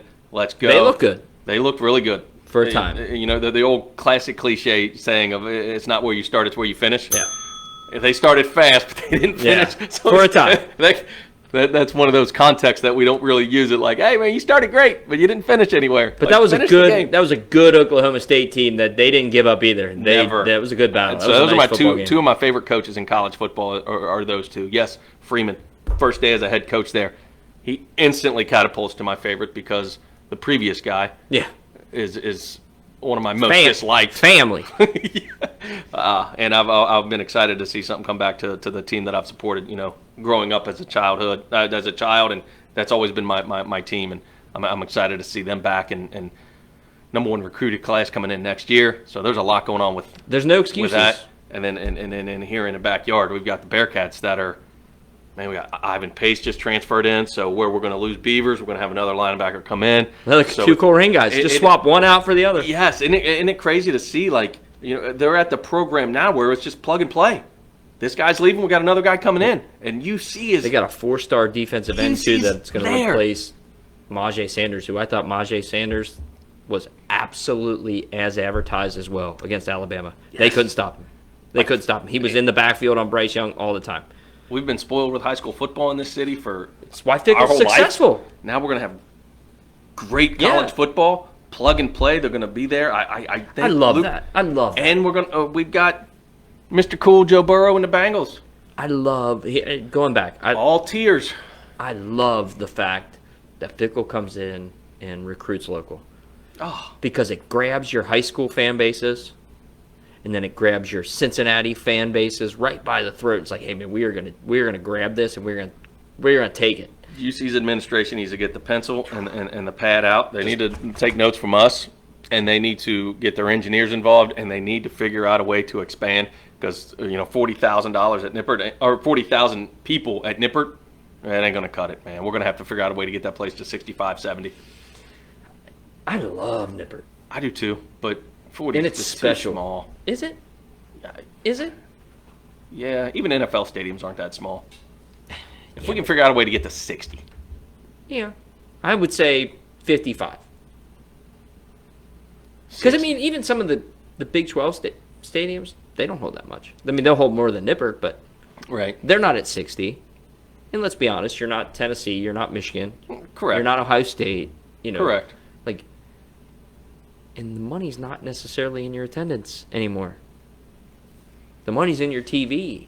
So you got to make it look cool. Yeah, I'm with you. Right? I mean, look at the NFL. They used to have the blackout rule. Like, the money was in the attendance. No, it isn't. The money's the TV money. Yeah. The money's the merch. Right. Right? And so, speaking of NFL and the merch and the money, what a tremendous football game on Sunday. One of my, if not my favorite, quite honestly, probably my favorite football game ever. Really? I was so Bengalized. You know what that was? Yeah. Like, to the point of, like, Yeah. you're down 14-0. You're down to Patrick Mahomes. And I'm just sitting here. And, again, I'm the forever optimist in my head. Yeah. I remember sitting there thinking to myself, like, man, it would be awesome if they came back and won. And then it's like, I'm looking like, there's Mahomes. I'm like, man, their defense, like, again, like, you could have just put a cardboard cutout out there of those guys. And Yeah, like, I kind of went through what I've said on the show a lot is they can't defend their own freaking home stadium, dude. Mm-hmm. Like, they are still stuck in that alleyway. The first half. I'm like, here we are. I was with you. Our defense is a sieve. Yeah. Offense, whatever. You're doing well, but I think it's an average to above average defense. So I'm not impressed that you're beating that defense because they don't stick out as one of the league's elite defense. Yes, they are a Super Bowl championship offense. They are the elite offense. But we're getting slaughtered by them. So it's like we just don't stack up in the Super Bowl world because that's the Super Bowl world, and we can't even defend our own turf, dang it. And then there was halftime. Well, even before halftime, like, you're sitting there, and it's like, you get into those games, and they're big games, and it's like, man, my feeling was going into that was I want this last game against Cleveland to mean absolutely nothing. Like, that's interesting. As up against the wall as I felt they were going into that with Mahomes, and just Kansas City being the freaking, what do you want to call it? The darling of the AFC, 100%. The king of the AFC, and everybody just anointing them already. It's like, oh man, this didn't start well. You get to the point as an offense where you feel you have to score touchdowns every single time, and it's like, man, how are they going to keep up? Alexa, play Down with the Sickness. And then you're watching, it's 14-0, we get the ball, and it's like third down, I want to say, and you throw a little button hook to freaking Jamar Chase. Lighter. He's gone. I'm like, oh, it's 14-7. Then Kansas City scores again. I'm like, shit. And then you get another one to Jamar Chase. I'm like, what a day. I'm like, okay. Like, and I'm confused as a Bengal fan. I'm like, it's mad. Thank you, John. It's Madden football. Yeah. At this point, it's like, okay, right before half, I'm thinking, like, it's the last team that gets the ball is going to win. Sidebar, but how cool was it that Tony Romo did one of our games? And you see him try to, like, the Madden. The Madden. Like, sort of like, boom! Like, he goes here, you got everybody going this way, this guy goes this way, boom! You've got, it's like over and over and over. Yeah. Well it done. was good. And so go ahead. But, and I'm a bigger Bengals fan than you. We've talked about that. Yep. And I'm sitting here and I'm like, okay, it's becoming Madden football. I'm like, we're down. I think we held them to a field goal at one point. And I'm like, man, we're down 10. It's like 24-14, I think, was the score. I could be wrong on that. But I'm like, okay, we're getting the ball. Like, this has been their bread and butter. Be able to get the ball before halftime, go score, get the ball back. That's why I love and I love that when they defer. I hate when they lose the toss. I love them getting the ball coming out in the second half, and this is exactly why. Like, how do we get the advantage? Like, how do we get the advantage? You need a touchdown. Well, they go down, they get inside 50 yards, and Money McPherson. So it's 28-14. Yeah. So, but and they ended up kicking a field goal right before half. And then it was 28-17. Yes, and so then they get the ball, and it's like, okay, you don't quite get the advantage yet. Yep. But you got to score a touchdown on this drive. Touchdown on this drive. It's 28-24. It's like, holy crap. Okay. Please, defense, can you get a stop? They got a lot in that second half. And then they got to stop. And it's like, and then what happened? Another touchdown by the Bengals. I'm like, are you kidding me? Now we're up 31-28? And I'm like, okay, who has the advantage? Well, we now have the advantage. The last team to get the ball is going to score. Yeah. They hold Kansas City to a field goal again. So now it's 31-31. time's running out. You're on the goal line. And I'm listening to Romo, and he was brilliant. And he talks about, like, this may work out perfect for Cincinnati. Like, don't score. Even though I'm thinking, like, no, just score the touchdown because then you're up 7. I was thinking the same thing. Just get the points because your defense only gave up 3 points the second half. Yeah. You're doing something right. Get the points and let your defense keep doing what they've been doing. So, no, I wasn't points. I was touchdown. Well, yes. I'm sorry. And Yes. But I thought that close, touchdowns given. I even thought to a point that Kansas City's going to let them. And Andy Reid came out and said, like, yes, we were going to let them score. Yes. And they didn't. And it's like, what are we doing? And I'll be damned if Bengal Land all of a sudden didn't start getting some breaks, which were fouls, by the way. Yep. They got a couple. The one in penalties. the end zone was pretty bad. There was the one on the side. Mahomes' girlfriend made a comment about something. I'm like, you know what? The Bengals had to deal with stupid stuff for 30 years, and we had 2 calls go our way in 30 years. Shut up. Well, you saw the one in the end zone. That was a Face mask flag. to do. 100%. And honestly, if it's not, He face masked him and he tugged if on there it. are Yeah. no penalties on the play that Mixon's running, they review that he's in. It's a touchdown. Yeah. But they held out, and then like the balls to like, you know what? We're this close. 4th down, we're gonna punch it in. Like, and I'm thinking to myself, okay, run it again. No, they freaking threw it. I'm like, no! And then it's like pass interference. Like, oh, thank God. Yes. I'm like, okay, Yes. now we kick the field goal? No, we're going to go for it again. No, we're not going to go for it again. Oh, there's another penalty? I'm like, and then I'm thinking in Bengal Land, like, I've watched Shane Graham. I've watched guys miss these kicks that are supposed to be easy. And then when it finally went through, I'm like, oh my God, I can't believe what I just watched. Like, I was that up and down. And I haven't been like that up, that down, and then when it's over, like, holy crap, you just clinched. And the game against Cleveland next week means nothing. Right. But then Burrow goes down. And you can't tell me if you're a Bengals fan, like, you're looking at it like, I was nervous. That's why on Facebook I put the Bengals. I was like- and I put that. And when he went down hurt, I was like, "Are you kidding me?" this is what my thought was. I'm like, oh, so this is how it happens. We're going to win this game. Yeah. But now we have to start Brandon Allen in the playoffs. And who knows where our future is going to be. Yes. It's like, this is a whole different Cincinnati way of thinking. I saw him dancing in the locker room, and I was like, I saw him do the interview, and they asked him, "Are you?" He's like, "I'll be good enough." I'm like, "Okay." "No, what does that mean?" And then he runs up. Then he runs off the field. I'm like, "Okay, he's fine." Okay, So I'm yeah, like, yeah. I'm like, wow, dodged a bullet. So I'm like, Kansas City only had the ball 3 times in the second half. That I didn't last know drive that. was- There was a punt, it was a punt, and it was a field goal. the last drive was 6 minutes long Yeah. to go from one end of the field to the other. The 6 Bengals went minutes. 15 plays, 74 yards, 8 plays, 80 yards, 10 plays, 31 yards, and 3 plays, 75 yards. But that's, I don't want to go back to the UC game, but possession. It was amazing. That, It was I didn't amazing. know It's- Kansas City only had the ball 3 times at half. That That's was the impressive. only way they weren't going to score. Correct. It was. But, I mean, the first possession, they were 6 plays, 26 yards, had to punt it away. 6 plays, 34 yards, had to punt it away. So we were doing something. I wasn't going to give Mahomes 50 seconds to go down the field and kick a field No, goal. I didn't want that either. There's too much stuff that could happen. And I mean, I was talking with Carson yesterday. We were talking about the NFL because he's becoming me in his fandom, right? Yeah. Like, you know, for Christmas he got this sweet Jamar Chase jersey, like he's wearing it around, like him and his buddies, they're going out to watch. He won't come and hang out with me, but he's texting me during the Right. game. He knows how important like it is. Yeah. And like I'm texting him. It's like one of my buddies, right? Like I'm like texting him like if things are bad, I'm cussing at my buddy. If things are good, you know, it's like things are good. Like he's texting me. I wanted to tell him like, dude, like why don't you just Come home. stay home and watch a damn game? Yeah.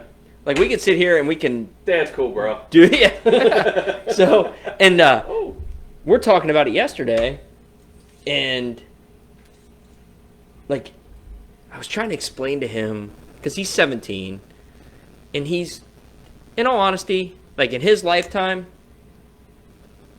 the Bengals haven't been all that bad. No, I agree.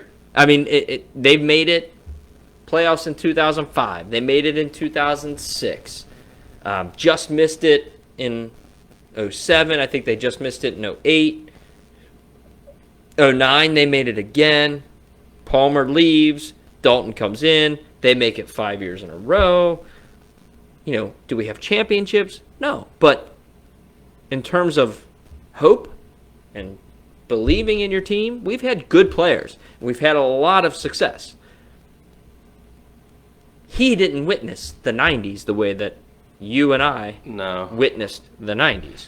And so trying to explain to him, like you, Alexa, play Looking Through Your Eyes, Leanne Rimes. It's a good song. Like looking through my eyes. Exactly. And I'm looking through his eyes. And so I'm talking to him, and it's like synchronicities. I'm like, dude, you don't quite understand how bad the 90s really were and how every decision it seemed like that they made was the worst decision you could possibly make. Yeah. It was almost like they were tanking. We were the Jacksonville Jaguars for a decade. I'd say worse. Because I remember Jacksonville with Mark Burnell would come in here and kick our ass. No. I know. The modern day. No, I know. Yeah. Jacksonville Jaguars. That team we're watching this year, we were that bad for... We were worse than that for a decade. Do you think Cleveland has surpassed Bengaldom to where it's become Browndom? Oh, man. Yes, 100%. I do too. 100%. Because so to put it in context, man, I mean, are we going to go like the Bengals of the 90s to the... I don't know. Yes. I know you don't, but I like the conference. So I'm like, dude, I feel bad for the Browns. No, I don't feel bad. That was what we were talking about yesterday. Like through the 80s, we had the Browns and Bengals rivalry, and that was fun, man. That was neat. When they had Metcalf, we had Boomer, they had Bernie Kosar, we had Kevin Mack, we had like that pocket of time. Like Cleveland could play, and that was like a game we got up for. Now it's like... Well, no, I think Baker Mayfield and that group that they have, I mean, I think you get up for it now. Not the same, but... Because... It's almost like a forced rivalry. Like, oh, it's Cleveland. They were a good football team last year. That's it. But they ran their mouth. Yeah. And it's like where this Bengals team for years, over the last, 5 years, they kind of just... They kept their mouth shut. They really didn't... It's like, we understand we're not very good, right? And under Zach Taylor, like, it was like, he even said, he's like, this is not going to be a one-year deal, you know? And they draft Burrow. And like, I'm not a giant Zach Taylor fan. I'll be the first to tell you. But when you have your stars going to bat for you the way that his stars go to bat for him, he's doing something right. Yeah. Penalties, he's cleaned it up. I mean, the least penalized team in the NFL. There's a lot of things going on. I'm getting the goosebumps from now talking about it. But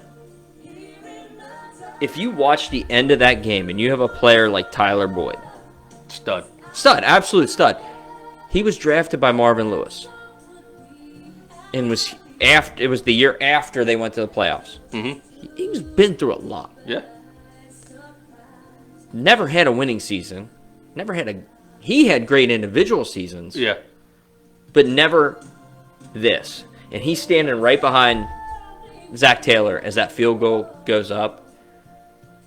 And, like, he went right to Zach Taylor, gave him a big, giant hug, smile on his face. And it's like, and Joe Mixon the same way. Like, I'm bought in to you, coach.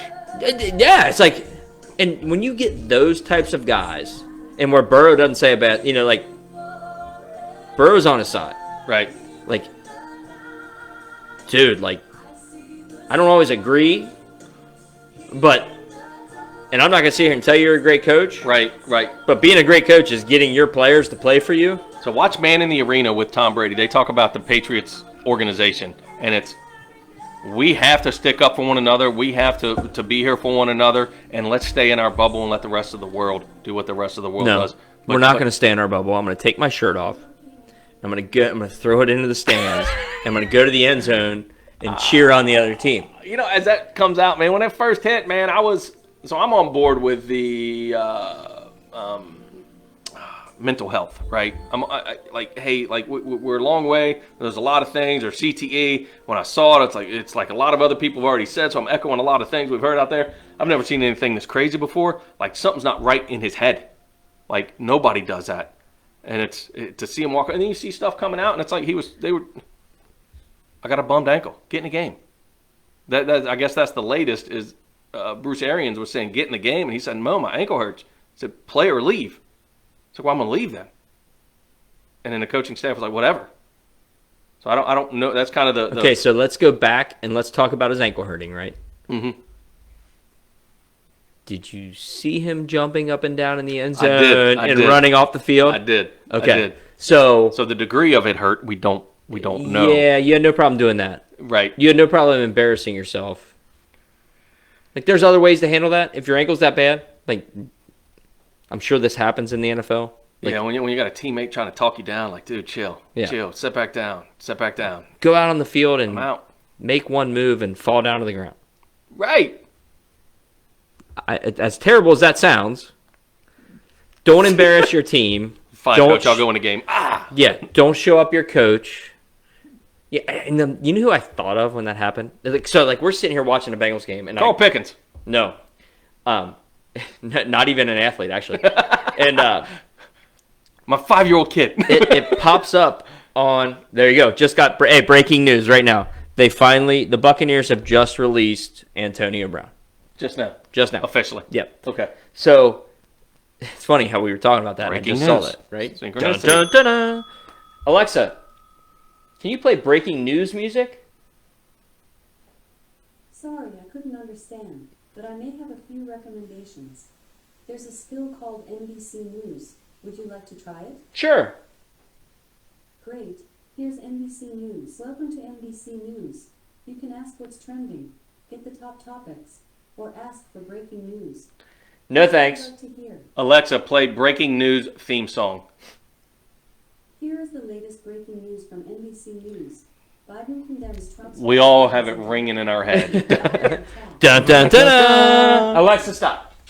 So, Bye. anyway, I'm sitting there and it pops up on your phone, right? It's like Antonio Brown takes shirt off, walks off field. I'm like, what? Like, what just happened? So, like, I'm a huge fan of Twitter and, like, how quick things just pop, right? So I'm following, like, and then I see the video. I'm like, oh. Nicole's over there. She's like, whoa, what happened? I'm like, don't worry. You're going to see this about 100,000 times during the week. Yes. And so, like, he jumps off the field. He throws his stuff in the stands, jumps off the field, runs off. If he were a quarterback, he would not be cool. So we're going to get there. So I'll give you one guess of any particular person who I thought of. Holy crap. I don't want, even if I thought of somebody, I probably wouldn't throw them out loud to. So I'll say the name Rod Tidwell. I was like, that is such a Rod Tidwell move. And how, yes, like he looked like Rod Tidwell leaving the field.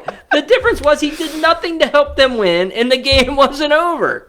That's like brilliant. It was Rod Tidwell. He's like raising, he's jumping up, like, yeah. You're not going to make me cry, Roy.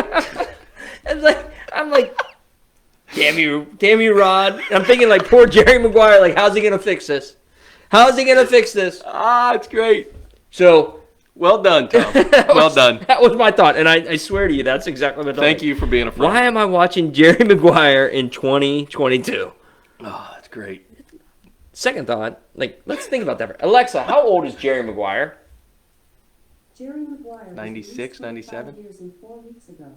25 years ago.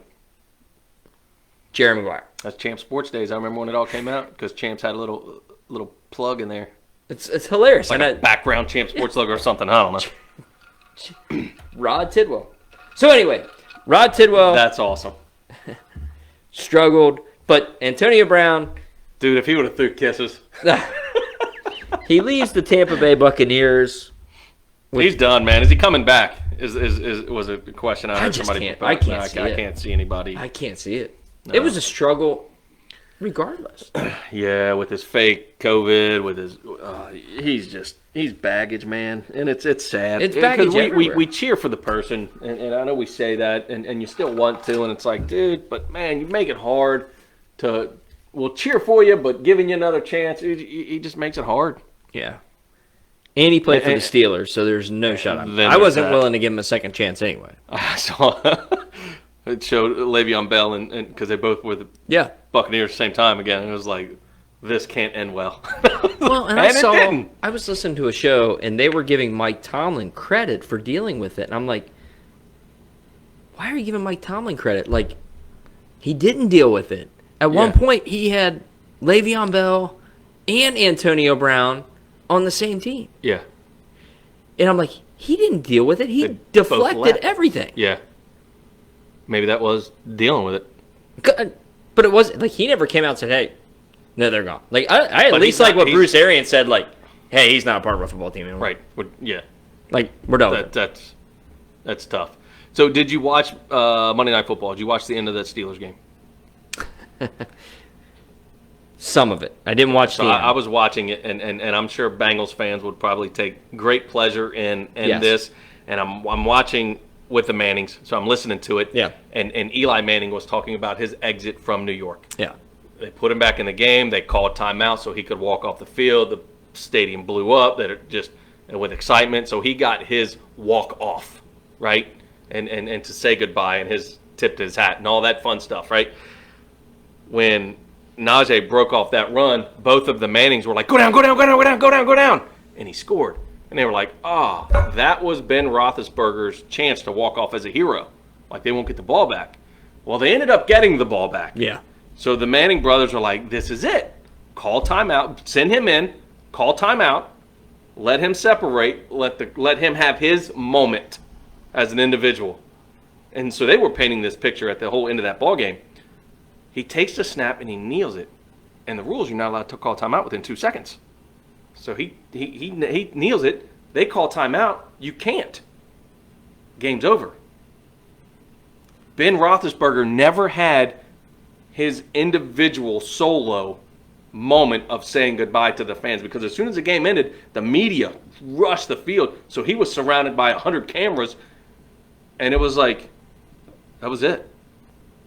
I saw him walking off. I did not watch the actual football game. So for Bengals fans that hate him, his send-off sucked. It was horrible. He was waiting for his wife to come down. He was sitting there like looking out a tunnel. The cameramen wouldn't get, I mean, they were, Tom, they were here. And like there were a couple times where he's like, guys, just move. Like this is my moment. This sucks. And it was, I know nobody here in this town cared. And I'm like, that kind of sucks, because he is who he is. He is a legend in the sport for the fans of Pittsburgh. But it's poetic, I guess. Poetic is a good word. It's very poetic of life. Like, you know what? You got some rape charges. You got some things. I don't know. Yeah, you recovered. You know, you did some good things. You did some bad things. And questionable integrity, questionable Pittsburgh playing clean. There's so many things that are linked to that organization that it's like, do you deserve a great walk-off? Kind of not. And you didn't get it. So interesting take, It's a interesting very perspective interesting of take. that, but It's a very he did not interesting get perspective. And the Manning brothers were bummed that they didn't give him a timeout, and that he didn't just, you know, you seen Jeter do it, you see Mariano Rivera do it. They get their, hey, we're going to put you into the game. And, you know, Cal Ripken, right? He checks into the game, he starts the game, and it's like, let's take him out of the game so the fans can single him out and give him the standing ovation that he deserves as an individual. So we've seen it through sports. Ben didn't get one. Baltimore's not going to do it for him.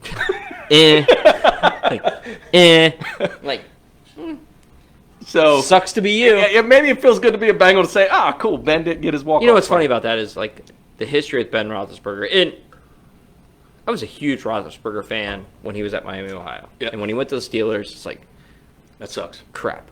Like, now I have to hate you.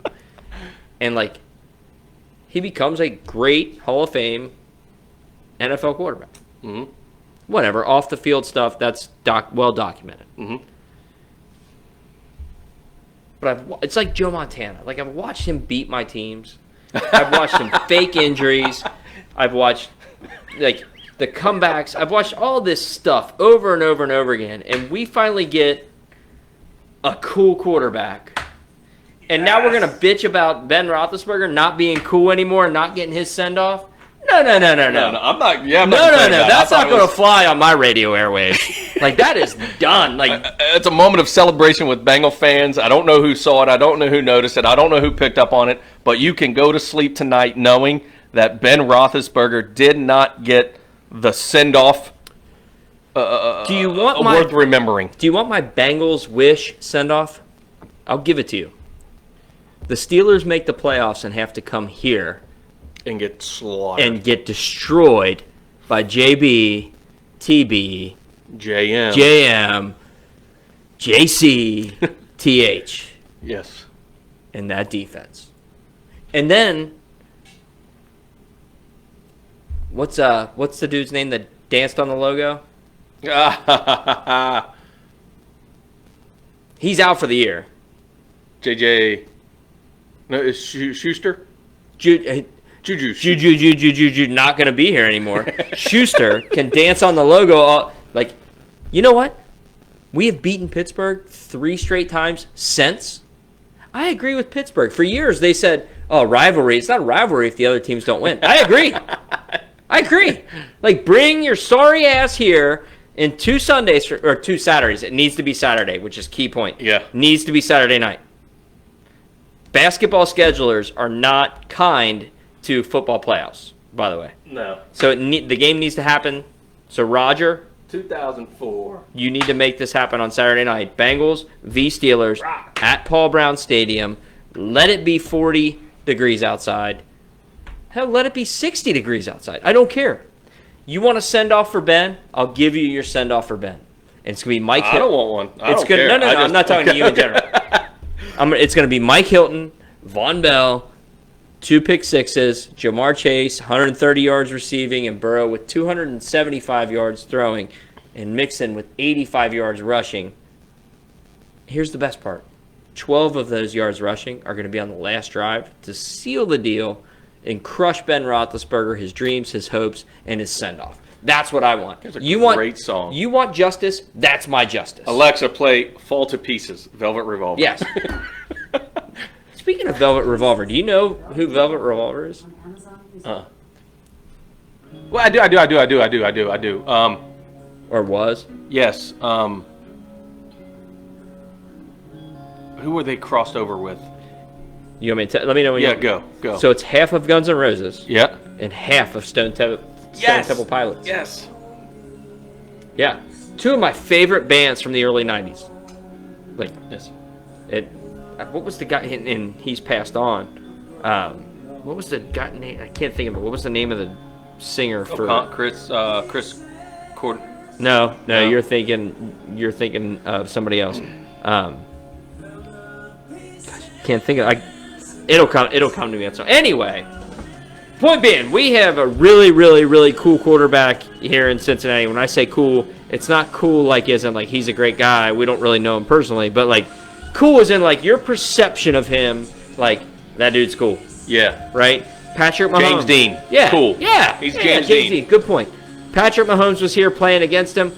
Another guy, he's all right, that dude's cool, right? Nothing really bothers these guys. They're just cool cats. Whatever. So here's what we have here. And I know we're late in the show. Yep. So we'll boogie through it. But we have 32 teams and their quarterbacks listed here. And a dry erase marker. Scott Weiland. Yes, Scott Weiland. Yes. Weiland. Okay. And Back to cool quarterbacks. yes. So we are going to use our Tom and Q whiteboard to determine the coolest quarterbacks. Without a bracket, we're just going to put our stars on them, and we'll give our take quickly on all 32. We'll see where they match up. If you're cool, you get a star. If you're not cool, you get 0 stars. You get a check. You get a cross mark. Then we're going to move to, we'll kind of do it in a bracket format, I think. Yeah. We'll move to the second round. If you got a star, you move on. Okay. And then we'll Next see. week? No. Today. We can do this right now. We Okay, can knock so we're this gonna out. erase and rewrite or what? No. We'll just put the stars. Okay. We'll figure it out. Right? All right. All right. So here we I go. got this side of the board. All right. So the first quarterback, Kyler Murray. Cool. Yes. Cool. Star. This is tough for me. The next one's tough. Was. Matt Ryan. Was cool. Matty Ice. Was. I still think you give Matty Ice a star. Yeah. I think you give Matty Ice a star for past coolness. So you're either star or you don't, and in this case it would be a half star. I would give him a star. Okay, And then so in he's the stars. and then in the second round, when we go, okay, here's who we have.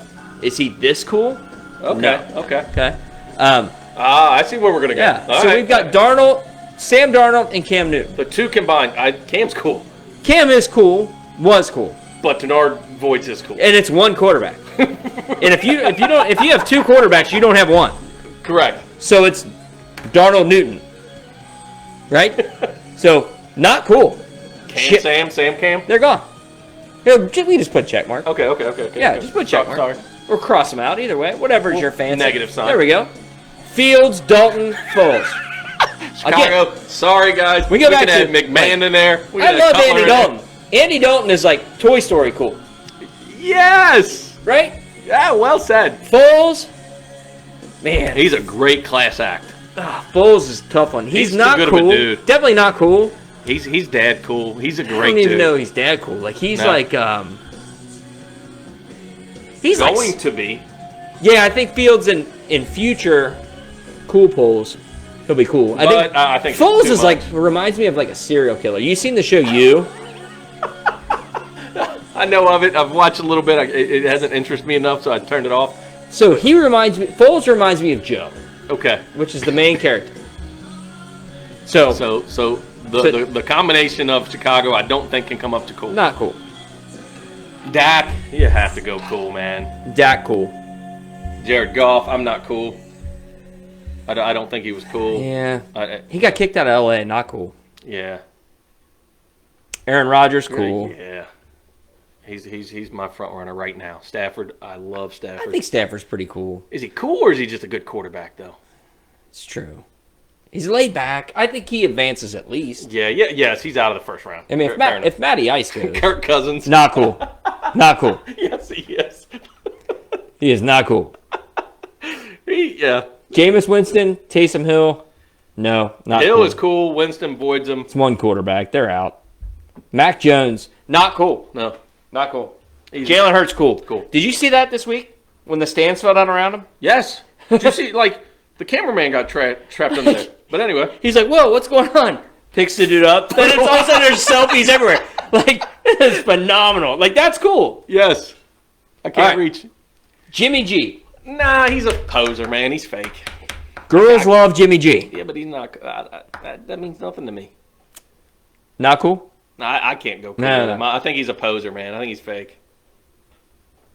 All right. Well, they got contenders and pretenders. He's a pretender. Pretender. Russell Wilson, cool. Cool. Cool. Married to Sierra. You're right. I do need a new one. Tom Brady, obviously. President of the cool club. Yeah. Married to Giselle Bundchen Heineke. Yes, I love the You kid. think I love the kid. I love the Scrappy? kid. Yes, I You like him, so he's yes. worthy of one. Lamar Jackson, I think he's cool. Yep. Um, Josh Allen. he's cool. Burrow, cool. Baker, no. Well, no, wait a second. No. Let's talk about Baker Mayfield. So Great commercials. his commercials are I'm phenomenal. done. Cool. I'm done with him. But then you look at the one meme where he's got like this trench coat. You ever seen the one with the trench coat and the mustache? And he's Yeah. just defeated. Yep. Like, that's not cool. Like, he looks like he belonged on Jesse's RV making meth and Breaking Bad. Not cool. Not cool. Baker's out. What did they say? He is a sober Johnny Manziel. Not cool. Not cool. Johnny Manziel? Cool. Baker? Not cool. Bridgewater. That's a tough one. Not cool. No. Yeah, I think if you have to talk yourself into it. Tyrod Taylor. I feel like Tyrod Taylor's pretty cool. I think so. I'd like to get to know him. Yeah, I feel like, he's been Tyrod, around come on the the league show, for a man. long You time. seem cool. Like interviews. He was like, because I think he was a Virginia Tech quarterback. You know, I might back up one and go to Bridgewater, man. He's been through a lot, you know, out kind of bouncing around the league, and I think him as a person, his character in interviews and stuff, like he's a humble dude, man. I think that counts for something. He's never come across as a punk. He's fighting to stay in the league. And Not cool. Not cool. Okay, okay. I'm not dying on that hill. Tyrod Taylor. I'm with you. Cool. At least, yes, cool at enough. least just cool enough. Like, yeah, his head's peeking above the Like, cool this bar. isn't about being great quarterbacks. This is about being cool. Yeah. Like, you look at the guy, you're like, man, that guy's cool. So like if this is the cool bar and they're trying to get over it, I think Teddy Bridgewater, you see his forehead. I think Tyrod Taylor, you just see his eyes, man. Yeah, Baker Mayfield's holding on to Teddy Bridgewater trying to climb up, right? Yeah. All right. So he peeks up to see coolness. So 1 star of coolness. I like Wentz, man. I'm a big Wentz fan. I am not. I always have been. But hey, this is what it is. I think he's out of the first round. Do you think he's cool? I do. Interviews, listening to him talk, the fact that the coach for the Colts specifically went out and said, I want this guy here. The year the Colts are having, when he was healthy, he does good, and I think he handles himself extremely well. Trevor Lawrence. Man. Yes. Cool. Cool. What he's going through down there in Jacksonville, he kind of... Mahomes. Cool. Cool. Carr. Cool. Herbert. Cool. Yep. Tua's cool. Yeah. Tua's cool. Yeah, he's kind of the Tyrod. I think he just peeks his head up enough. Mac Jones. Not cool. My opinion. Not cool. No. Did we already have him? I thought we already did. Who's this? What other Jones is quarterback? Do we get to... I bet you that's Zach Wilson. Where's Zach Wilson? Nope, Zach Wilson's right here. Jones. There's another... What you got? You still got your thing open on your phone? Who's after the Saints? So after the Saints... No, I don't have my phone. It's taking video. Oh. So between New Orleans... Oh, Daniel Jones. Yeah. The Giants. Yes. Either way, yes, not cool. Yes. Okay, not cool. Mac Jones. If we thought that was Mac Jones, so guess what? Not cool here either. Mac Jones. No. We got a line for not cool. You gave him a star. Yeah. Not cool. Need a new Sharpie. Zach Wilson, insignificant, not cool. Zach Wilson, not cool, no. Ben Roethlisberger. The fans of Pittsburgh have spoken, and he's not cool because they didn't get a chance to cheer for him. Now, this is an interesting one. This is I think he's a first round cool. Big Ben? Oh, Ben. Tannehill? Ben's not cool. Now, have you seen... Do you remember when Tannehill got drafted? Yep. Did you see his girlfriend? She was cool. And anybody that has that girlfriend... is cool. There we go. Cool. All right. So here we go. We're moving on. All right. 2-star cool. Kyler Murray, my opinion, 2-star cool. 2-star cool. Matt Ryan, not cool. I agree. Agree? He's done. He's out. Dak, I'll give him 2-star cool. Yep. Rodgers, 2 stars. Stafford. I don't think he's 2-star This is your cool. man. Really, I'm thinking this is his final round. Okay, we'll go 2-star. He's I got agree with that. longevity. Who else we got? Jalen Hurts. Jalen Hurts. I love that when the stance. He's 2-star cool, and that's it. One moment. This isn't about on the field cool. This is he Alabama to Oklahoma. He's got a good body of work. Wilson. He's married to Sierra. 2-star cool. King of cool. Brady. Yes. 2-star. Heineke. No. I'm a 2-star cool on Heineke. Really? I'm 100%. I need some justification. Just when he first came on the set, when the playoff game against, they almost dethroned the Tampa Bay Buccaneers last year in the playoffs. So I kind of started following him then because I like the scrappiness, I like this grittiness. So I follow him on Instagram. I just follow him, and he's won me over. I don't think he's going to go to the next round. But for me, and understanding that I'm coming from a biased position because I'm just a fan of him and the way he's conducting himself and going to Old Dominion and the path that he's gone to be where he is in the NFL, just that under-the-radar underdog fighting to be alive in this league, and he earned a starting job. Just the body of work is itself is cool, and